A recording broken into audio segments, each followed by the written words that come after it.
What's up? What's up, people on YouTube? What's up, memory? 1 second, guys. I got a small fire going on. It's a small fire. You know, nothing intense, nothing that blows you up and puts you in the hospital with third-degree burns and you from black to white, but it's just my insulation. Oh, shoot. I zip tied, too. Yeah, maybe I shouldn't have used plastic insulation. Millions of ads just to join. Oh, shoot. I got to check that out, memory.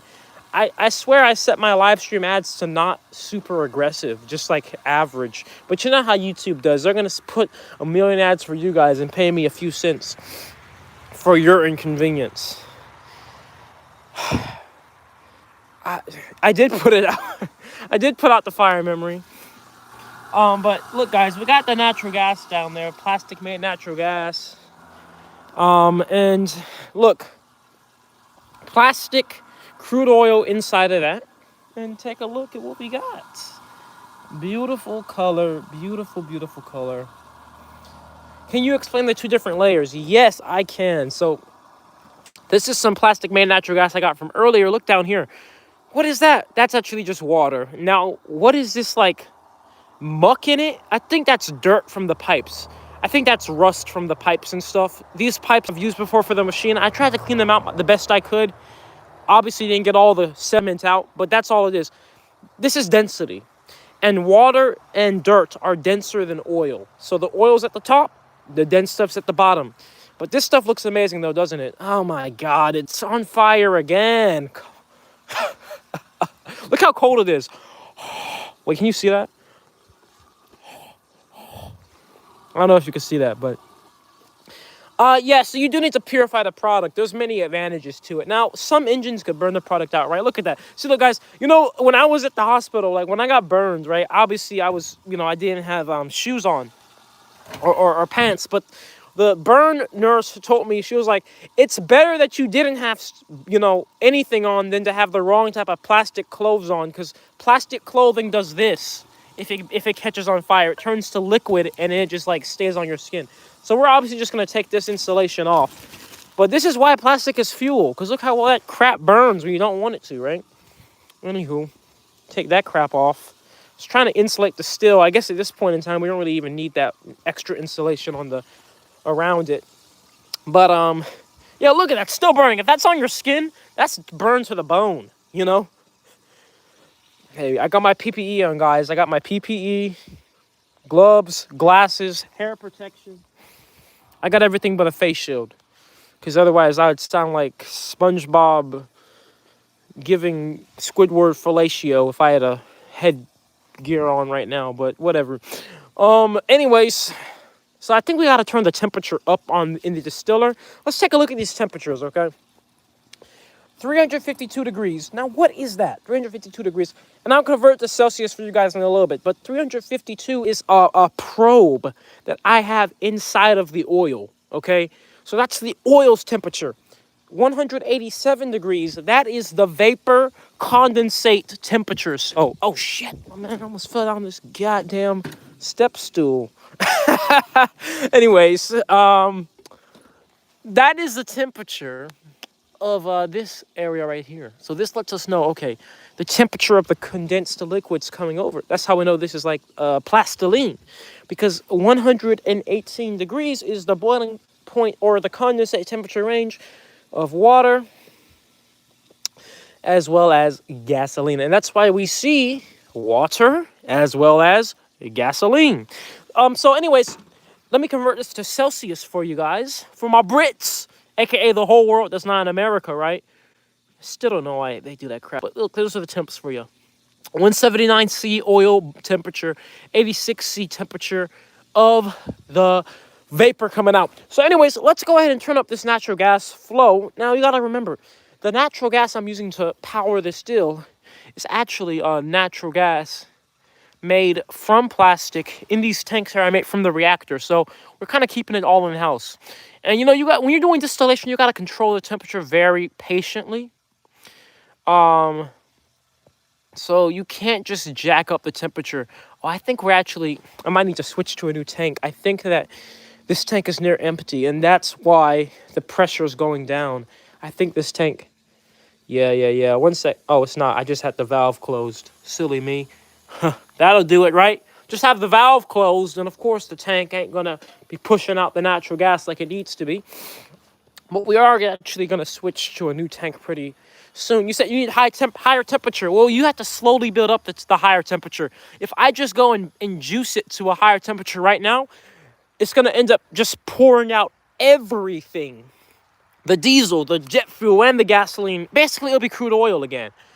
And that defeats the whole point of what we're doing. We're doing fractional distillation, which is when you slowly increase the temperature to distill over certain things with certain boiling points. And that's what we're doing.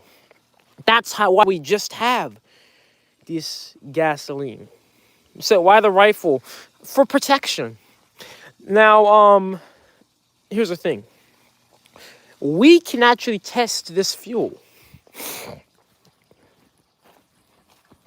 But safely, of course. I'm going to be safe. So you still my hero. Oh, well, thank you so much, Hassan. That's a major responsibility you're putting upon me. So I'll do my part to do my best to live up to it. Let's get a little dropper here, guys. A little dropper. This is a brand new one, actually. And yes, I'm going to test this fuel, but I'm not stupid. I'm not going to test it right with all this. We're going to test it away from this. For safety, of course. For safety. So let's take this little cinder block here. How long does it take to make a gallon of fuel? It depends what type of fuel are you talking about, because this still makes way more diesel and jet fuel than it does gasoline. So what fuel are you talking about?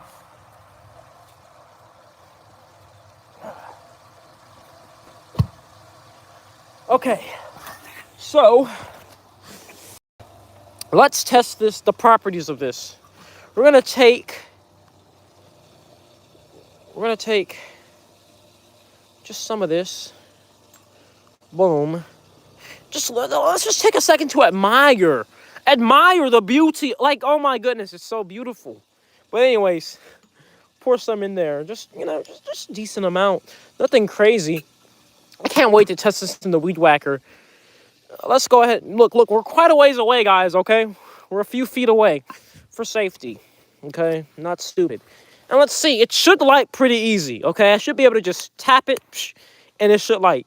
All right, so let's see. If it doesn't, then I got work to do with my refining. Let's see. Oh, wait a minute. You know what?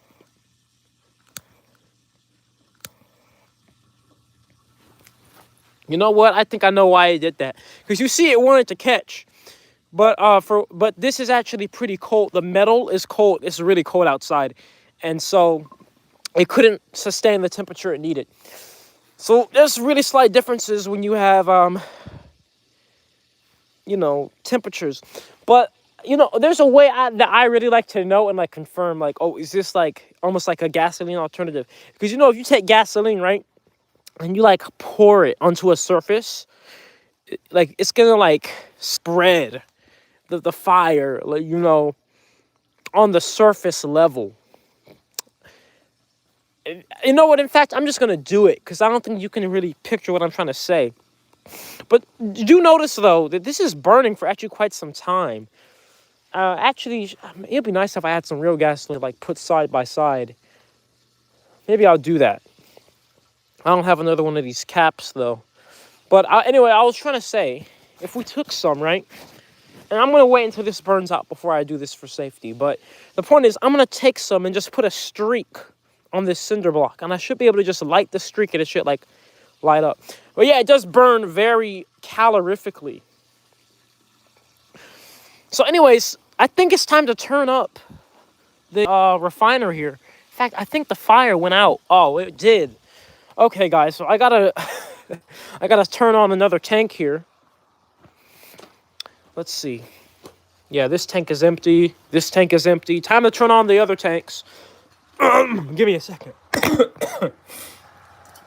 Give me a second. We'll get this game going. Oh crap. Oh crap, I forgot. You guys are gonna come down here with me. Come down with Diddy Julian. Diddy Jab. Wait. It'll be a cool shot if I can get it. I can get this shot. Oh frick, I can't get it.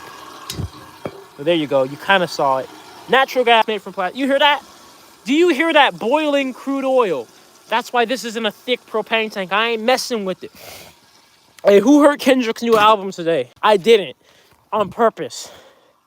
Because I'm on Team Drake and Team Diddy. Team Drizzy and Team Diddy. Man, think I'm messing with Kendrick Lamar? I think I'm messing with Kendrick Lamar. Come on, man. All right. So, look at this. Look at this beauty. Just, you know, there's so many beautiful things. Because, I mean, this is beautiful. And so is this. So is this. Mr. Zach said, all hail King Julian, King Julian Doc Brown, King of Pyrolysis, or the Prince of Pyrolysis, oligarch of oil, the liberator of lubricants. Julian, you are the freaking man. Thank you, Mr. Zach. No, guys, I'm just playing. I'm not Team Diddy and Team Drizzy. I do make oil to supply. Look, like he said, I am the liberator of lubricants. Diddy needs the lubricants. So I am a supplier for Diddy. Doesn't mean that I'm affiliated with him, though, okay? I just supply him, all right? Just supply him. Anywho, I haven't heard the album on purpose yet because I want to hear it on my drive back. But I heard it's really good. So, excited to hear that out. But anywho, yeah, the natural gas is beautiful coming out. The gasoline is beautiful coming out. Where's my other phone? Because you know what? I gotta record this for the videos. So he ignores all the cool comments. Oh shoot. What's the cool comments? Type the cool comments since, you know, I'm doing things. Here's the thing, guys. I'm doing things right now. So you can't expect me to see everything because I'm doing things. I'm lighting natural gas on fire. I'm switching out flasks. Pyrolysis prints, yeah, it does sound dope, don't it? Goat showers are the best. Hey, I got some goat showers for you. Let's get, you know, here's the thing, guys. You gotta record this stuff. Oh, crap. What the heck? Oh, my goodness. My freaking gloves, they don't let me do it. The gloves don't let me take this footage. I was saying you gotta record this stuff because this stuff just looks so good, you know? And I can always do it again, but let's do a 2-in-1. Let's record. She said he's literally making an oil refinery in his backyard. Yeah, I literally am. And this is not in my backyard, by the way, guys. This is on registered property. Way far from my backyard, way far from neighbors, but just look at that clean plastiline dripping into the flask here. That clean burning natural gas made from plastic heating up the still coming from these tanks over here. I mean, you just can't make it up. You just can't, you know, make the system make sense. You know, it just makes sense. You're making natural gas. You're making oils that need to be refined. Refine the oils with the natural gas. It's just beautiful. You said an elaborate setup. Thank you. So, oh, shoot. Cannot forget to show you guys the Reflux. Oh my goodness, that Reflux is crazy. Wow. That's kind of terrifying because that's right before my face. Look at those angry vapors. Go up the ladder. Reflux. Beautiful, beautiful reflux from the distiller. This is why we're getting amazing separation of the products. This is just beautiful. This is the best I've ever ran this distiller. I love it, guys. That's so satisfying to look at, honestly. Come on, man. Come on in. That's so satisfying to look at. Be honest with yourself. Guys, like the live stream, all right? Like the live stream. We're doing great things. Now, look at the temperatures. We still got to get this thing up more. You said, Julian, I've been missing from your project since before you ran. Have you looked into the reflux column offered by Claw Hammer Distilling? If not, I highly recommend it. No, I have not. You said this is the best science channel on YouTube. Thank you so much, New Annie.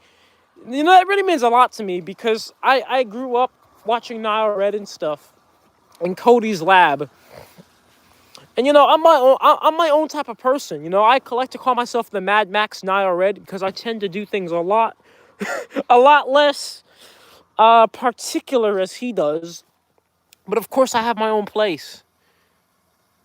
I have my own place, and we all have our own place. But so thank you for this. It's a major compliment to me.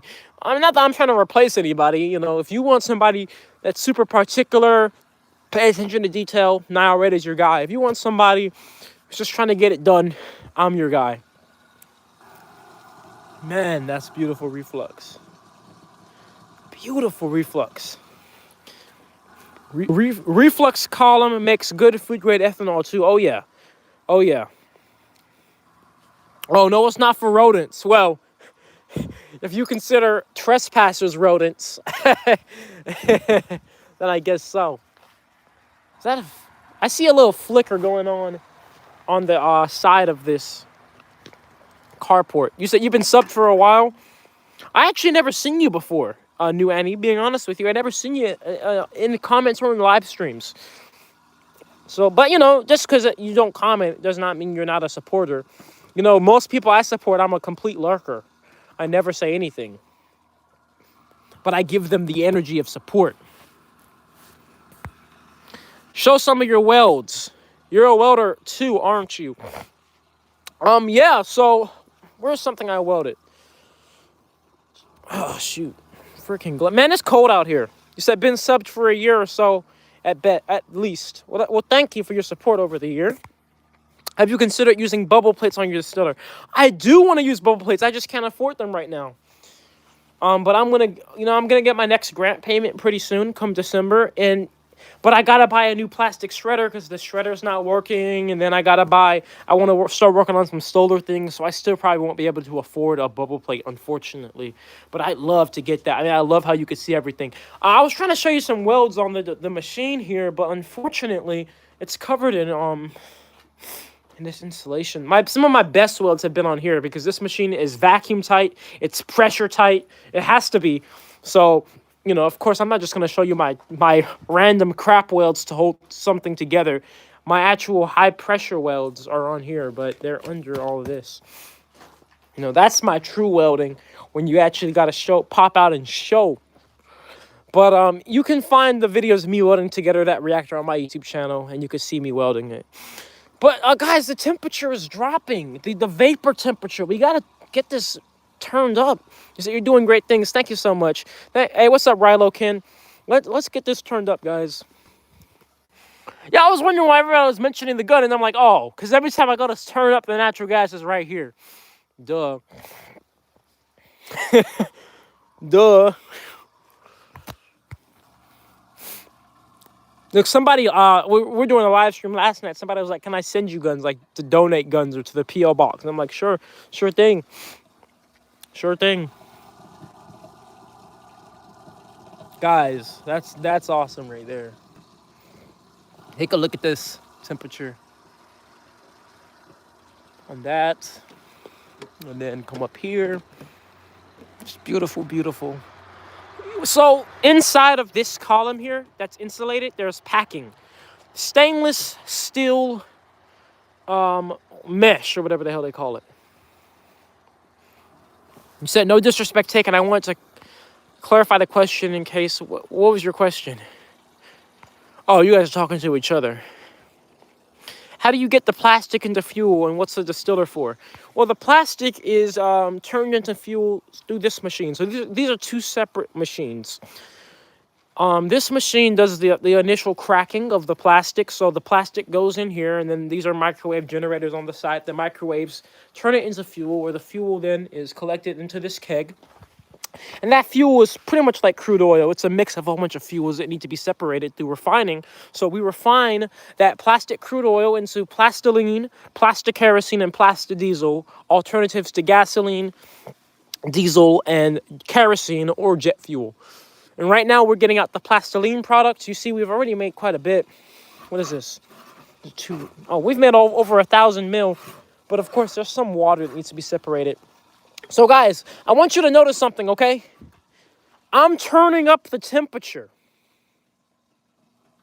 and yet we're getting less gasoline out. There's a certain point in time where you turn up the temperature, you get more and more and more. But when you start to get less, that lets you know that you're starting to break out. That lets you know that there's actually not much gasoline left. So this that you're seeing here, this is actually the next fraction. This is more than likely the jet fuel fraction. Okay? And that's why you see all this going on, but then look over here, there's almost nothing. We're getting just the last bits of gasoline out. We gotta ramp up the temperature because this, look at this, it's stuck right here. All right, it needs to get up here, then it needs to get up here, then it needs to come over. But it needs heat energy to help it push it. So, well, we got to turn up the heat, but you can't turn up the heat too fast or else you're going to like force it over and then it won't really be refined. It will instead kind of just be a conglomerate. It'll be mixed with the gasoline. So we turned up the temperature just a little bit ago and we're going to just let this run for a little bit. You got to monitor your temperatures.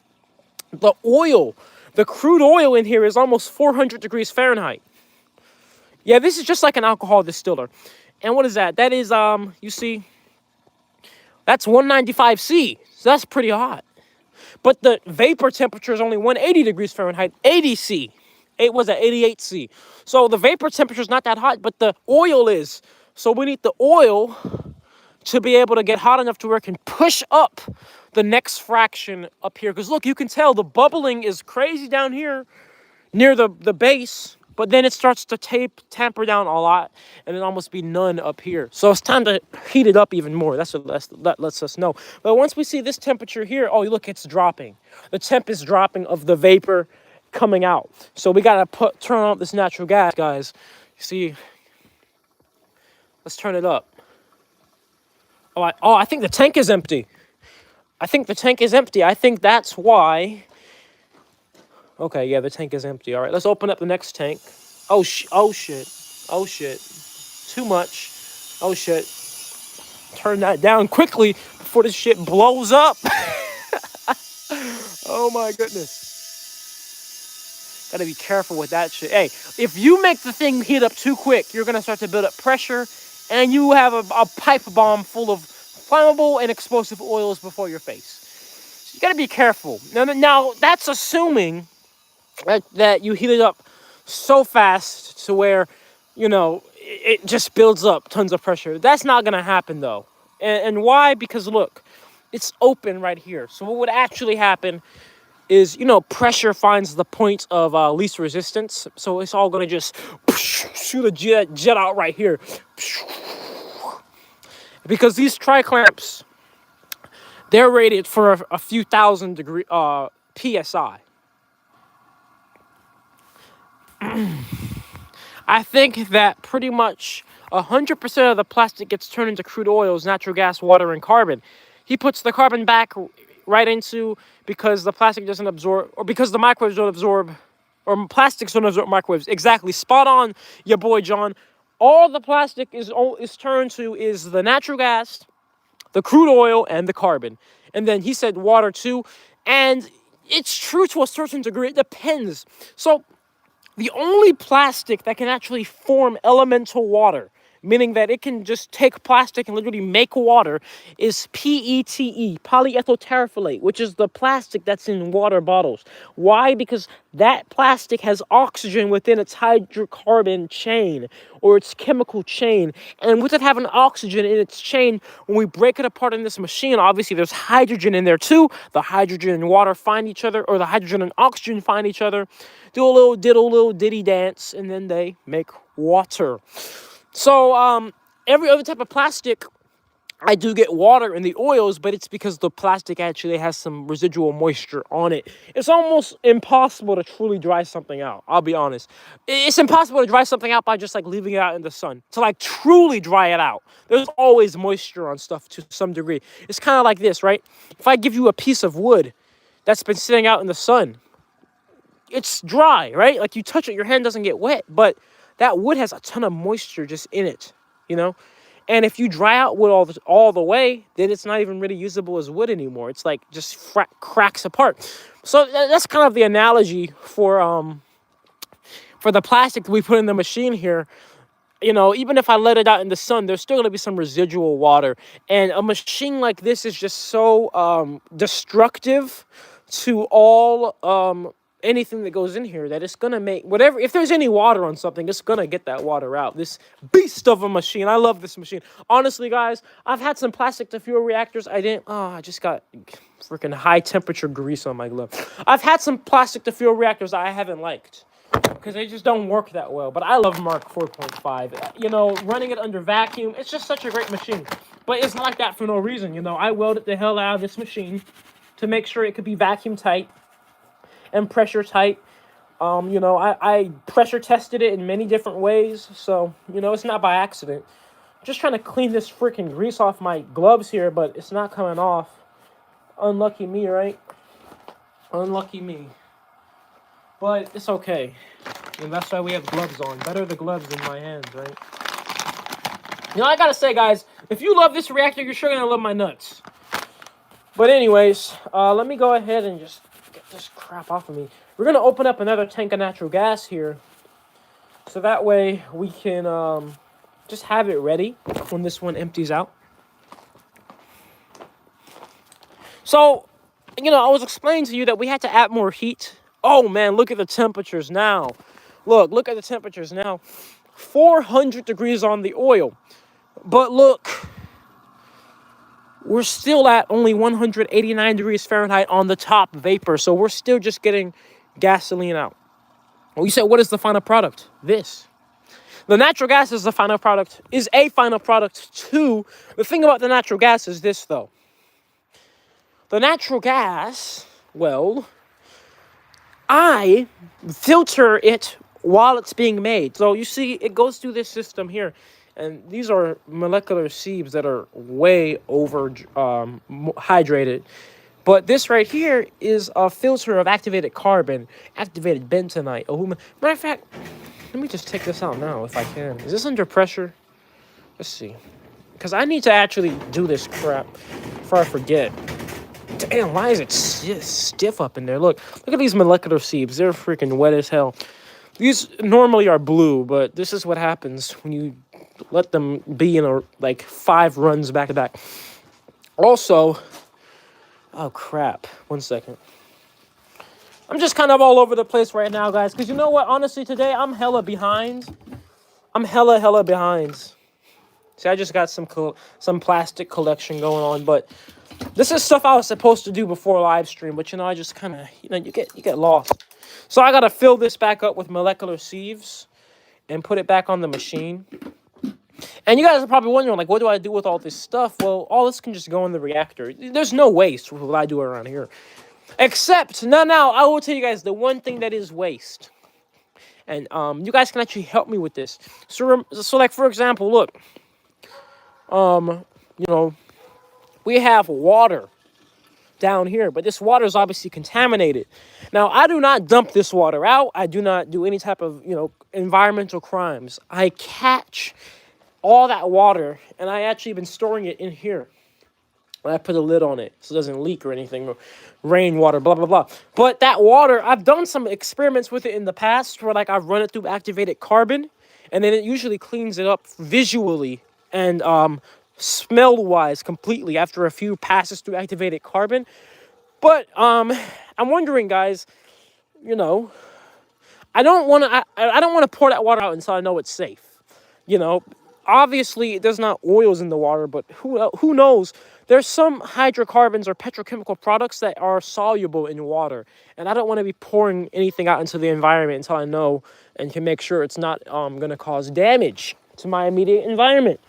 Because we love nature. Naturejab. So anyways, that's a different story, another topic, another day.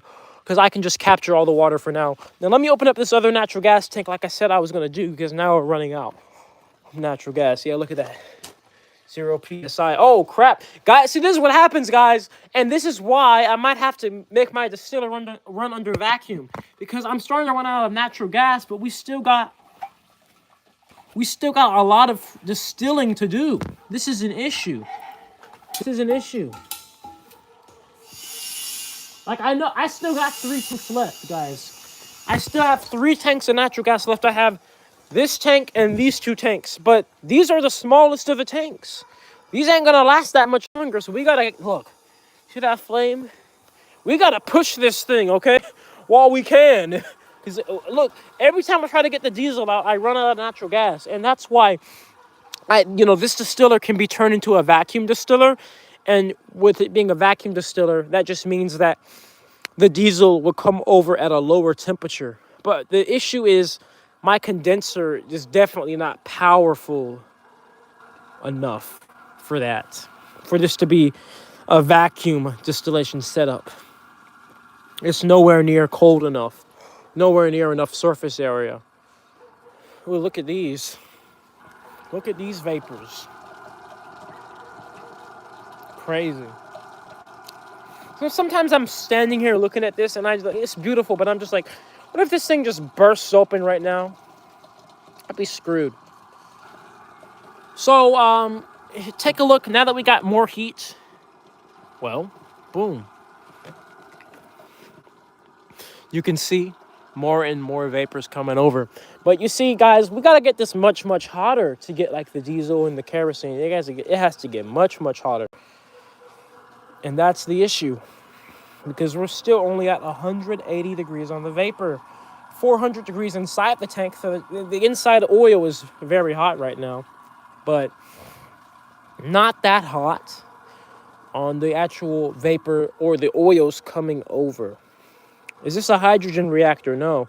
No, I don't do anything with hydrogen. I do things with hydrocarbons, which contain hydrogen. But no, I don't do electrolysis or separate hydrogen from any of these things. But that could be done, though.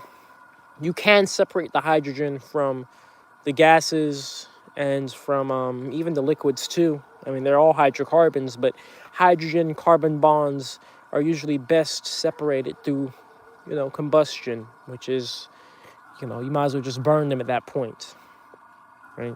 All right, we hit 190. We hit 190, so the temperature is rising, but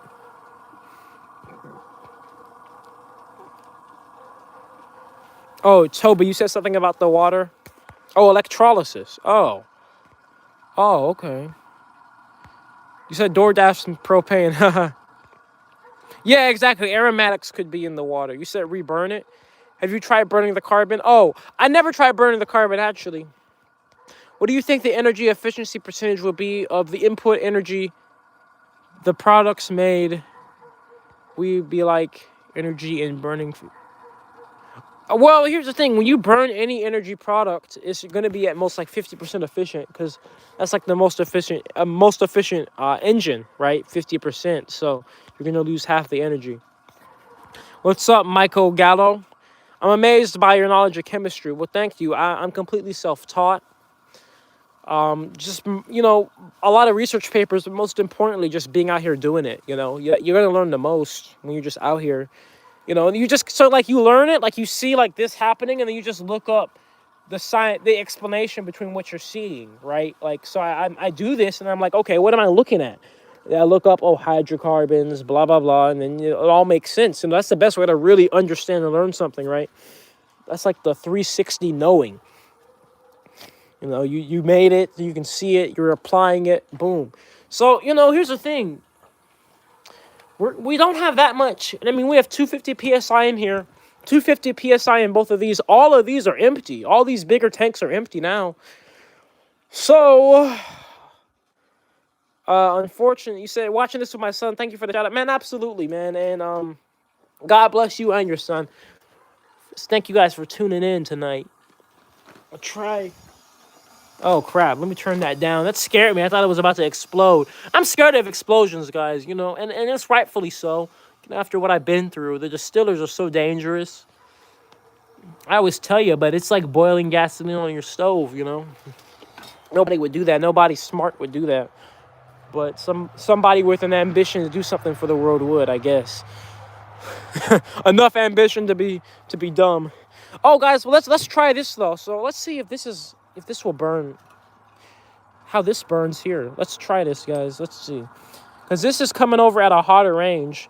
But, like, it progressively looks better and better. That's crystal clear. Look at that, guys. Oh, my goodness, man. Oh, my goodness. It's so clear. Let's see. We'll pour some in here. You know, like I said, far away. We're far, far away. Temperatures going up. Not that much, though. See, that's the thing. As it gets hotter and hotter, it's harder and harder to get the temperature up. You know, it's sad how that works. There you go. Boy, it caught. You know, I wanted to do that test where we kind of like pour it out on here. I don't have enough in here, though, to do that. I wanted to just pour it directly on the slab because that metal is cold and it's restricting the airflow to the oil. So I think that could be affecting why it's not burning as well as I know it should be. But I'm just saying, like, come on, man. That is awesome to make that right there out of plastic. That's just crazy, right? Like, this is literally made out of plastic. So I wanted to like put in. It just soaked it all up.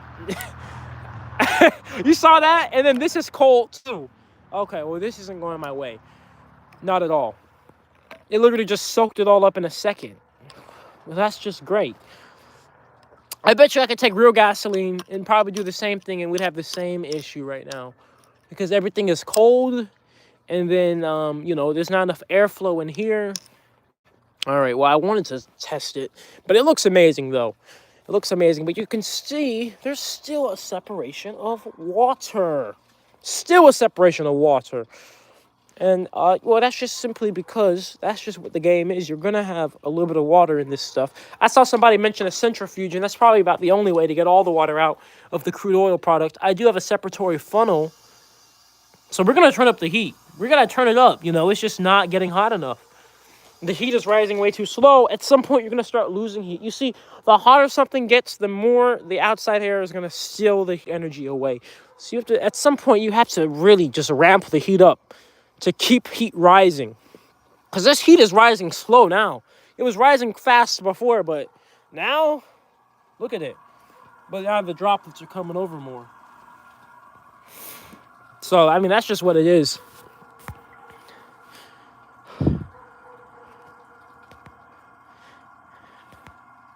Yeah, water's in the air too. That's a great point.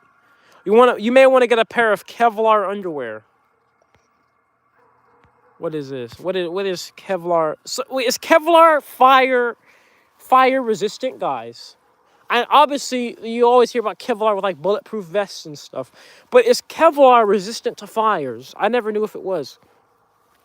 Yes, thank you, the bearded grower. Yes, everybody indeed. Hit that like button. Hey, by the way, I remember you, the bearded grower, because at one point I believe you were on Patreon, and on top of that, I remember you from just a while, man. You're an OG. These are Nomex gloves. These are fire resistant gloves. This is fire resistant. In fact, I got all my fire resistant stuff on except for my socks. They're not. I have fire resistant socks, but I don't have them on right now, which I probably should put every fire resistant thing on when I'm doing this in the future. So yeah, definitely will. I mean, man, it's cold. It's cold out here. Oh, look at the flame. It's going down. So look, we're running out of natural gas, guys. This is the issue. Every time I'm trying to make the diesel, you know, every time we just run out. Yeah, we're out. This tank is empty. We only got 2 tanks left. You saw how quick this tank went out. This tank went out in like 15 minutes. It's over, guys. It's over. We got 2 tanks left, the smallest tanks. That's sad. This is a tragedy.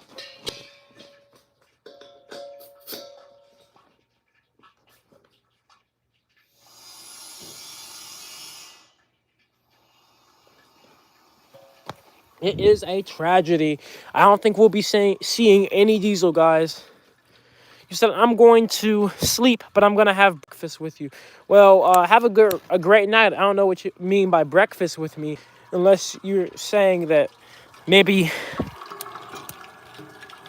The heck is going on? Why won't this thing light? Oh, great. This is not good. This is not lighting. Okay, I don't know what's going on with that. I don't think we're going to be seeing any diesel, guys. I don't think we're going to be seeing any diesel.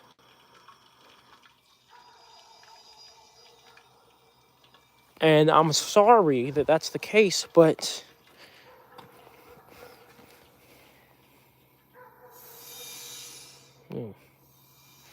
Coming over quite a bit, isn't it?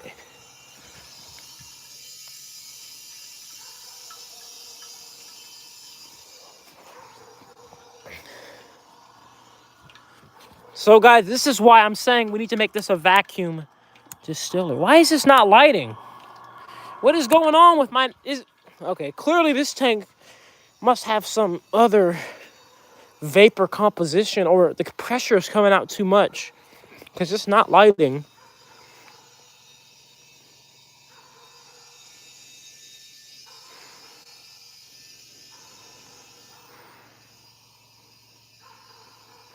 Yeah, this is not lighting properly. Sometimes if it's coming out at too high of a flow, it won't light. Look, the reflux completely stopped. That means it's time for us to get the next fraction out. These oils are so hot that that at this point in time, yeah, I don't know what's going on, but this natural gas is not lighting. So unfortunately, look at that. It is not lighting for anything. I don't know what's going on with that. Sometimes there's weird things that you just don't account for. We'll turn it up. Well, watch, I'll switch over to the other tank, the last tank we have, and it'll be fine.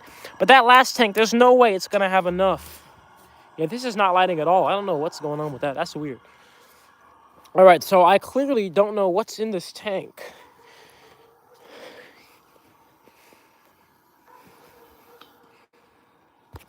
All right, so let's switch over to my final tank here. My final tank of plastic natural gas. Oh.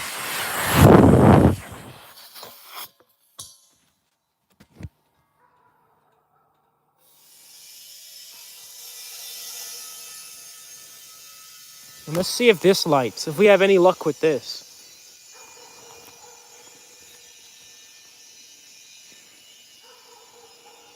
Yeah, the air to fuel mixture doesn't have to be perfect, and that's the issue. Sometimes, oh, I think there's a fire inside of the, yeah, you can see it. Oh, shit.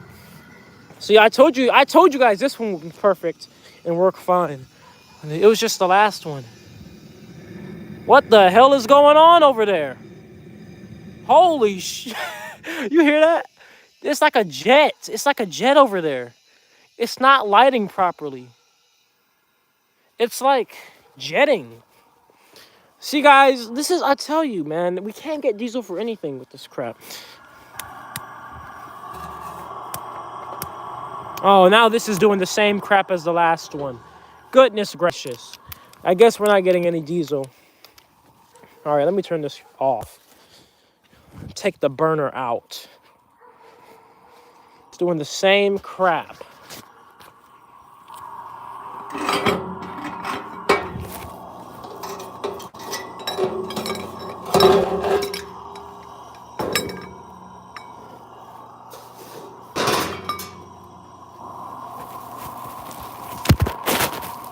See, look.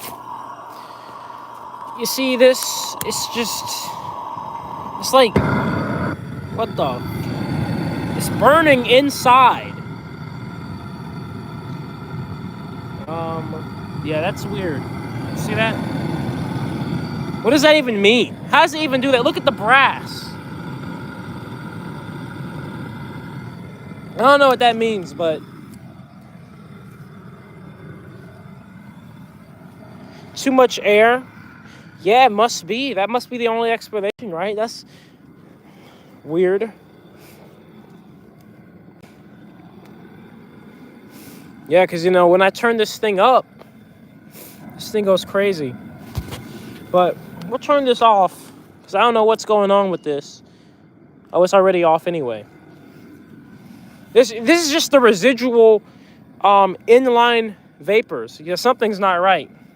Is too much air? Yeah. There must be air in there. So we'll just let that finish off. And that's it. I mean, we made the plastiline, but we didn't get to make any diesel or anything. Well, look, it's better that it's burning like that than for that to get back to the tank and the tank blows up. That's weird though, because every other tank was fine. It was just these two tanks that had the air in them. So what I'm gonna do, guys, before I ever use these tanks again, I'm gonna vacuum them down. Really good. Vacuum them down. Because obviously.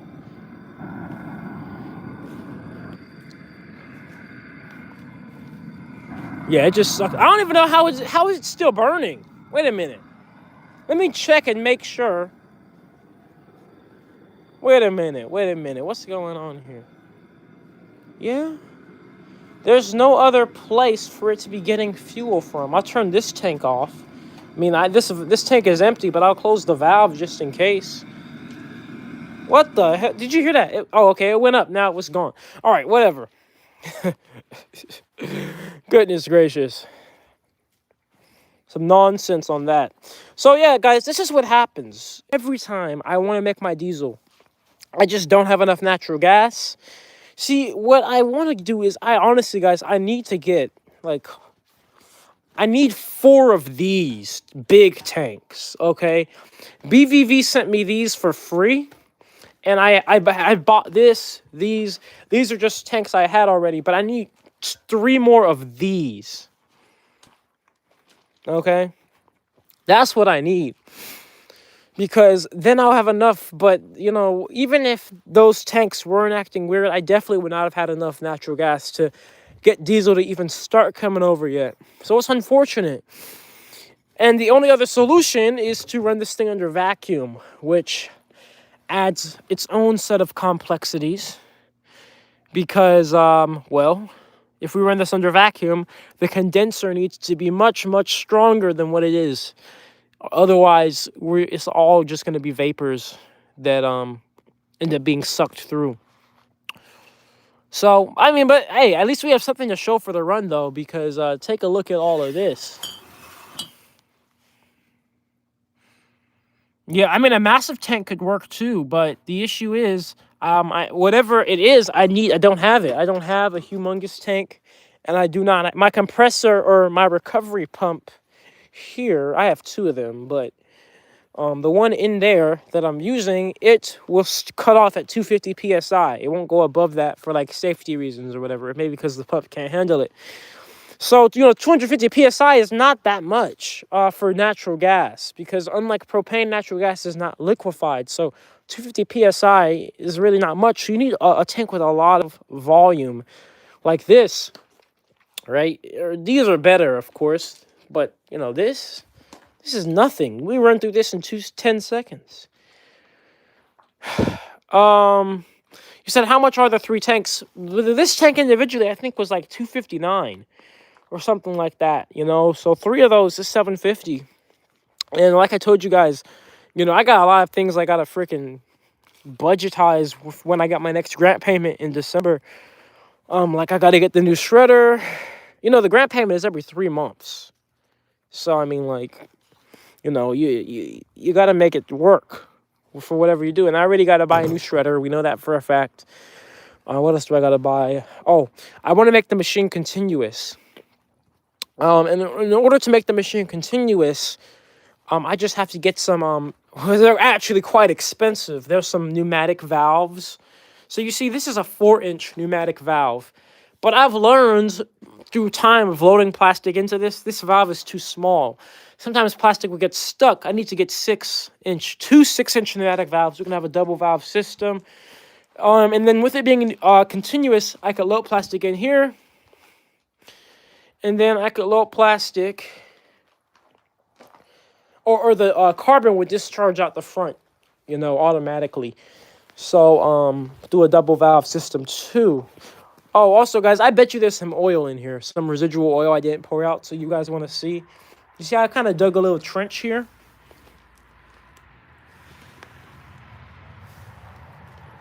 What's up, SN Adventures? Oh, is that you, Noah? Let's see if there's any oil. Oh, there's some, you see. I got most of it out earlier, but yeah, this keg system is pretty good. Yeah, guys, you can book a consultation with me on my website. And you know, it doesn't have to always be a business thing. It could, if you want to, it could just be you and I having a chat. a private chat for 30 minutes. No, it's up to you, but obviously I keep myself very busy out here. Gotta really prioritize my time. But yeah, so we got all this, and I guess tomorrow we'll put this in the weed whacker.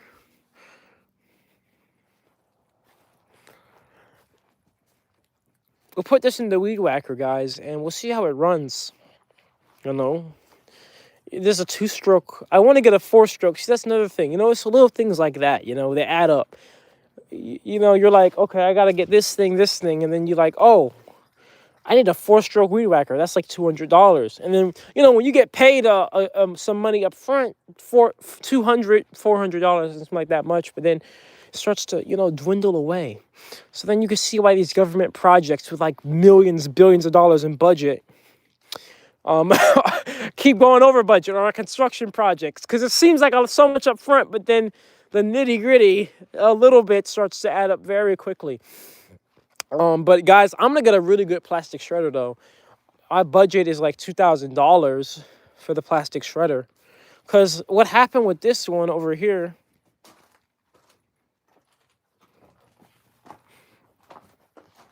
is these blades. I really don't know what happened to the blades, but they just aren't cutting the plastic. Like, they're just not cutting it properly.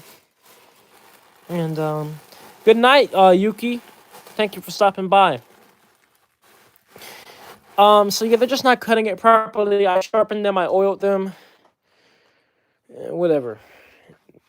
I'm done diddling around with that freaking shredder. I spent so much time working on it. But tomorrow, guys, we're gonna distill over this. And then we are going to this is the HDPE crude oil. So this crude oil that's in that jar is done from a scientific run. So we're doing that tomorrow in daylight, not in dark.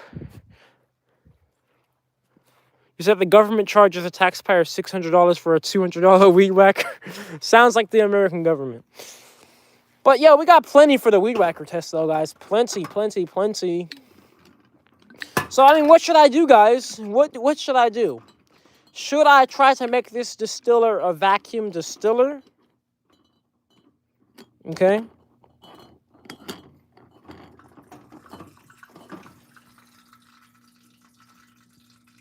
You hear that? Them oils boiling, boy.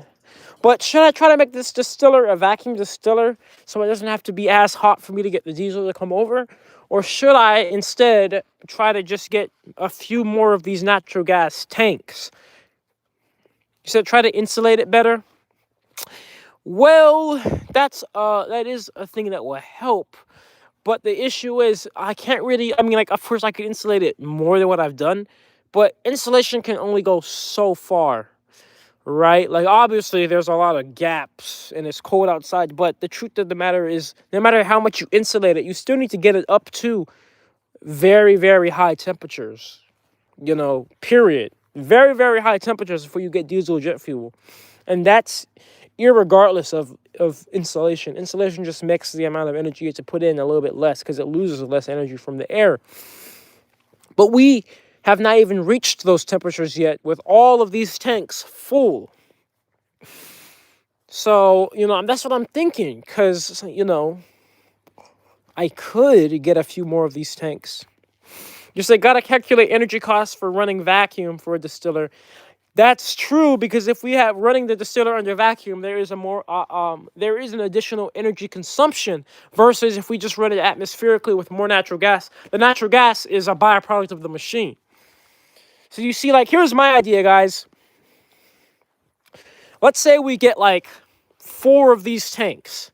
It takes 2 runs of the machine to fill up 4 of these tanks. Well, the idea is that 4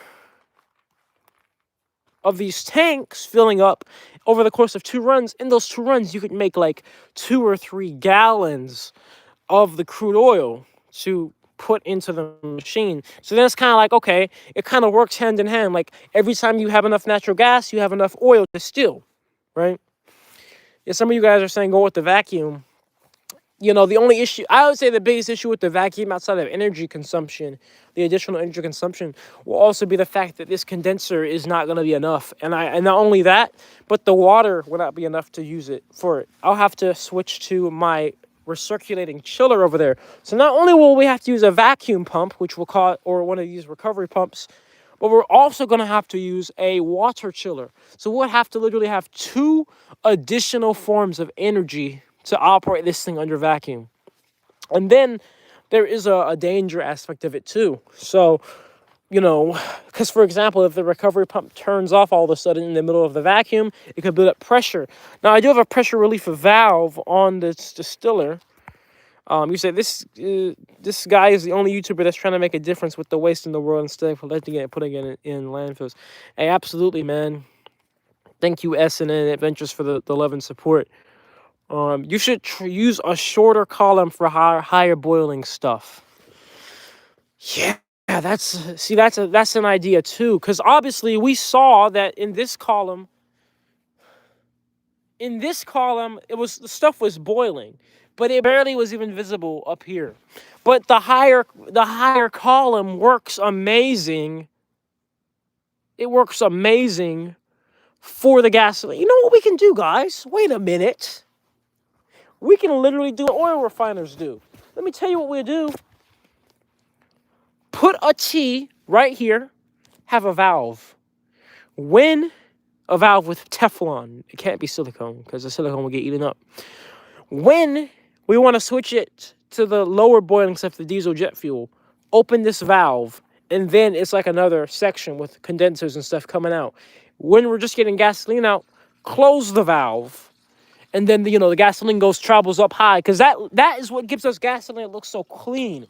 If we didn't have this column so tall, the gasoline would not be so clean. This column still could be shorter, though. It still might be a little bit too tall.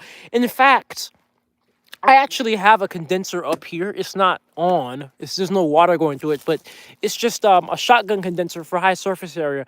This might not even be necessary. I think that we could literally just have, I could shorten the whole column to just the top of this sight glass, even for the gasoline. And we'll put that T in, okay? We'll put the T in. And I think that'll be the solution. I think that would be our solution. Okay, we can do that. I can make that work.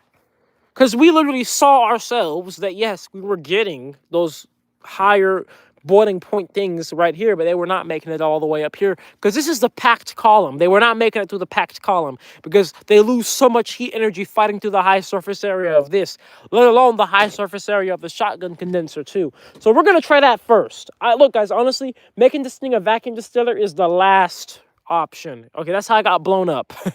But I'm not even that scared of being blown up. I learned my lesson. I'm wearing PPE, and I got pressure relief valves and stuff, and pressure gauges.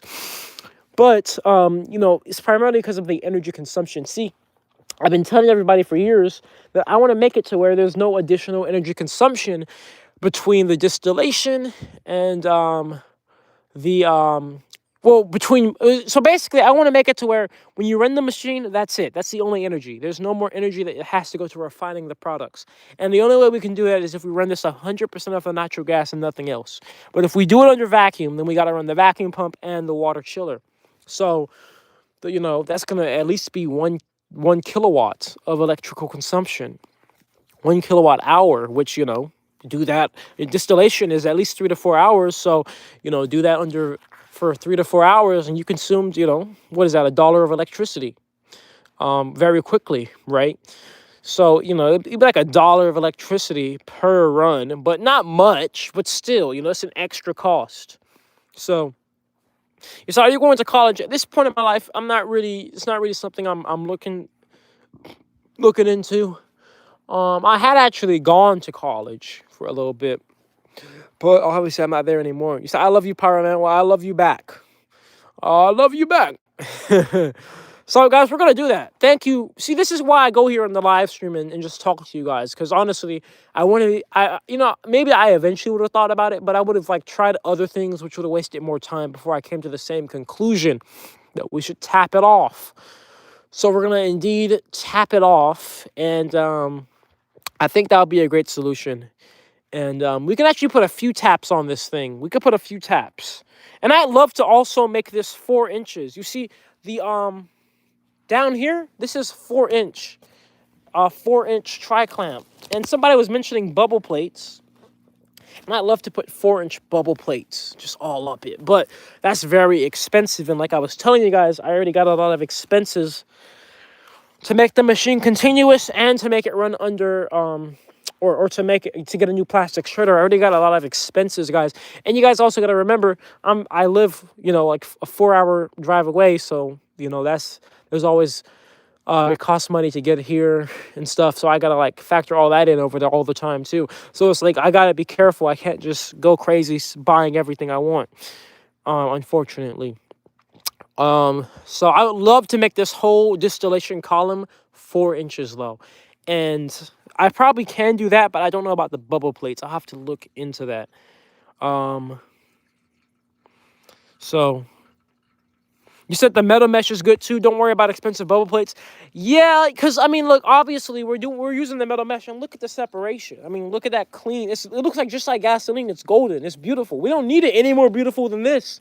In fact, it probably can't even get any more clear or pure than this. So the metal mesh is obviously good enough because we saw ourselves that the heavier boiling fractions could not make it up through this metal mesh column here. So it's enough. But the bubble plates just look so badass. They look so good, But I do want to make this 4 inches. And I don't have to, if I make everything just 4 inches, it won't be that expensive. Like, I probably get all the 4-inch pipes for like $200, including the sight glasses. Hey, much love to New Zealand, Nate. So we can do that. And then, get a tap. I want to put 2 taps on it, actually. I want to get a tap right here. And then I want to get like a tap, like right here. And then, and then it would be cool if I can make all the pipes like go into this condenser pipe. That would be cool too. Instead of having to hook up so many different condensers, that would start to get complex though. The T's and stuff, but that's possible. It's possible to do though. It'd just be interesting. I mean, because for example, if we had a T tap coming off here, boom, come over. There's a T right here. Line it up. But then if you start to get up here where the angle starts to happen, you got to get a T come off, then it has to angle, and then like get another T come across, right? That's possible though. It's possible. So that's going to be interesting. It's going to be fun. Unfortunately, I won't be able to do it for a little bit of time because of budgetary restrictions right now. But the thing I can do most immediately is get our T to come off just for the diesel product and come across here. And we'll try that next time. But unfortunately, guys, I don't think I'll be doing another distillation run on this distiller until early December, like December 1st or whatever. You said don't watch for the hook, watch for the jab. Yeah. I think this was my last distillation run here for the month of November.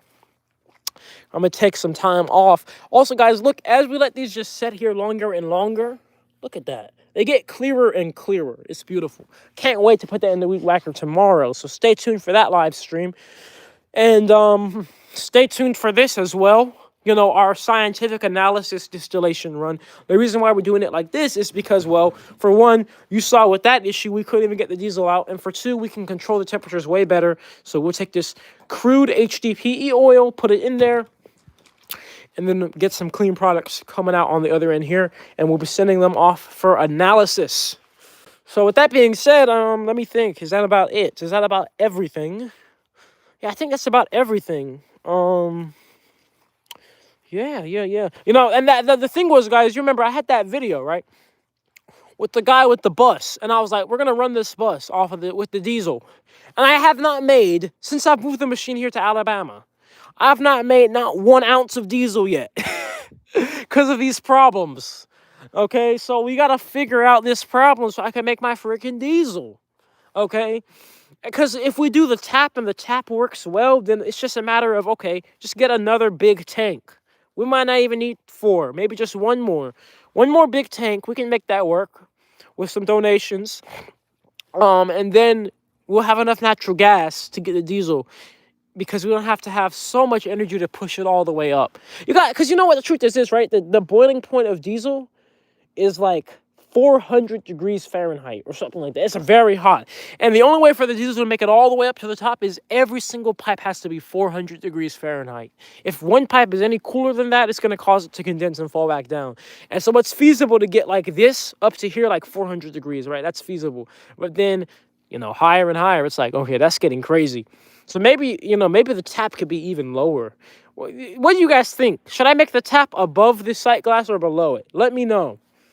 Let me know right now before we end this live here. I'm trying to think because, we're trying to put in the least amount of energy. And once you get the lighter vapors like gasoline to come over, there's not really much else outside of the diesel and jet fuel. So it's not about we're trying to separate them perfectly or anything.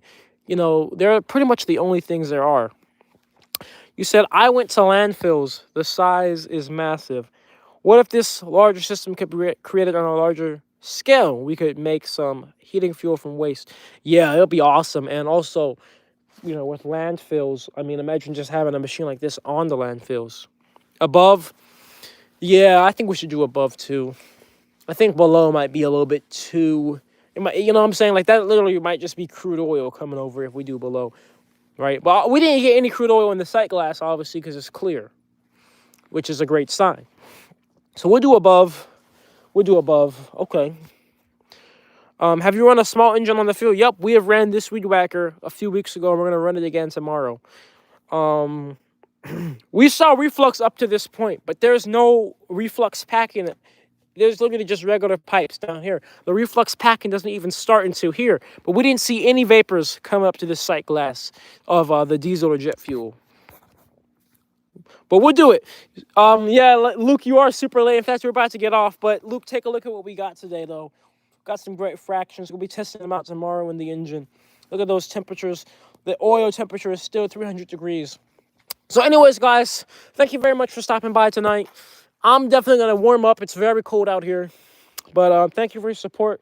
We'll be doing a few other things tomorrow, and then I'll be pretty much almost done for the month of November with this machine. There's not really much more days in November with the holidays coming up, but come December, we'll get some work in too.